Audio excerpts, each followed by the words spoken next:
Housewife है, सब जानते हैं। सोना जी की दादी का फोन आया था। सोना जी की हालचाल पूछ रही थी। वो अपनी दादी के घर गई नहीं। कहाँ गई होगी वो? हमें भी लगा था कि वो यहाँ से अपने दादी के घर ही जाएगी। बेटा तुम्हें पता करना चाहिए कि वो गई कहाँ। सोना जी कहाँ होंगी, कैसी होंगी, ये सोच के हमें भी बहुत घबराहट हो रही। हम कुछ मालूम करते हैं, थाने जाते हैं। भगवान ने चाहा तो अब कुछ ही दिनों में सच्चाई सबके सामने आ जाएगी, तो सोना बहू और कन्हैया फिर से साथ हो जाएंगे। माँ जी, मैं जरा मंदिर जाकर आती हूँ। आप चलिए, मैं आपको छोड़ देता हूँ, मैं भी वहीं जा रहा हूँ। अरे नहीं नहीं, मैं अकेली चली जाऊंगी। वैसे भी रास्ते में कुछ छोटे मोटे काम है, तो काम करते करते चली जाऊंगी। जरूर कुछ छुपा रही है। मंदिर जाने के बहाने ये कहीं और जाने वाली है। हमें उसके पीछे जाना चाहिए। यहीं कहीं तो वो जगह थी जहाँ मैंने उस बोरे को गाड़ा था जिसमें सोना की लाश थी।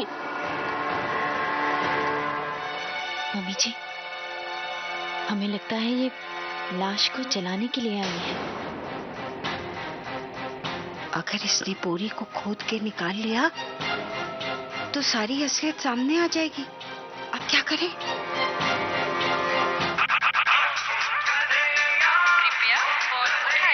गंगा के किनारे वाले जंगल में एक लड़की को कुछ लोगों ने अगवा कर लिया है। लेकिन आप कौन बोल रहे हैं?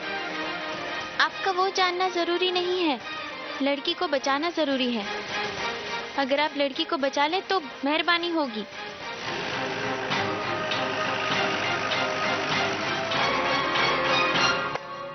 ये अब तक आए क्यों नहीं? हाँ बेटा, अब तक तो आ जाना चाहिए उसे।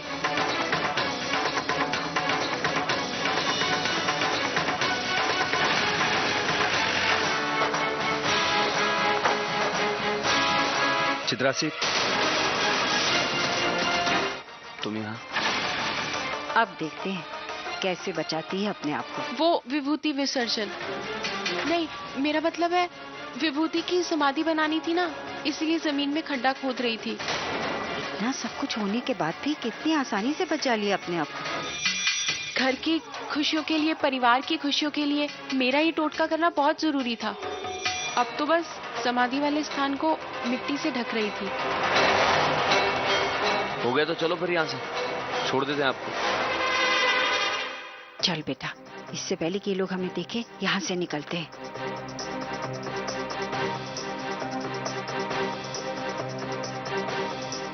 हलचल, तुम गाड़ी लेके पहुंचो, हम छोड़ कर आते हैं इन्हें। इस तरह की हरकत तो गधे और बैल किया करते हैं। पीछे मुड़ के तो देखना चाहिए था कि कोई आ रहा है कि नहीं। अब डांटना बंद करो, पहले ही दिमाग खराब है। मुझे नहीं पता कि इस प्रेतात्मा से मुझे कैसे लड़ना है, लेकिन मैं इस प्रेतात्मा से हार मानने वाली नहीं हूँ। इतने साल मैंने इस परिवार में खर्च किए, क्यों? जमीन जायदाद के लिए ना। और आज जब मेरा सपना पूरा हो रहा है तो मैं सब कुछ छोड़ के निकल आऊं? नहीं, मैं अपनी आखिरी सांस तक माँ कोशिश करूंगी। कन्हैया बेटा, इतना सब कुछ हो गया तुम दोनों के बीच में, और हमें किसी ने बताने की जरूरत नहीं समझी। न सोना ने कुछ कहा और न ही तुमने। नहीं दादी, बात ऐसी नहीं थी, लेकिन ये बात वैसे भी नहीं थी कि बेझिझक हम आपको बता पाए। और हमें लगा कि सोना जी आपके पास आई है। जब पता लगा कि वो यहाँ पर नहीं है तो हमारे होश उड़ गए दादी।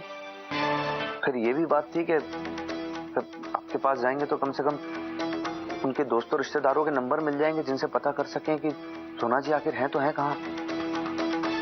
रुको बेटा, हम तुमको वो डायरी देते हैं जिसमें उस सबका नाम और पता लिखती थी।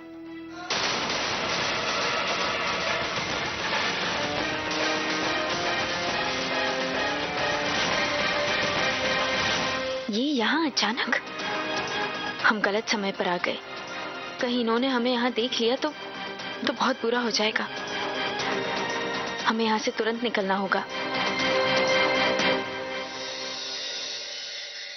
इसमें उनके सभी परिचितों के नाम और एड्रेस हैं, फोन नंबर है। सब जगह मालूमात किया लेकिन कहीं कुछ पता ही नहीं लगा। हमें तो ऐसा लगता है कहीं उसके साथ कुछ हो ना गया। ऐसा कैसे हो सकता है? ऐसा नहीं होगा, सोना जी को कुछ नहीं हो सकता। जहां भी होंगी कुशल मंगल होंगी। हाउसवाइफ है, सब जानते हैं।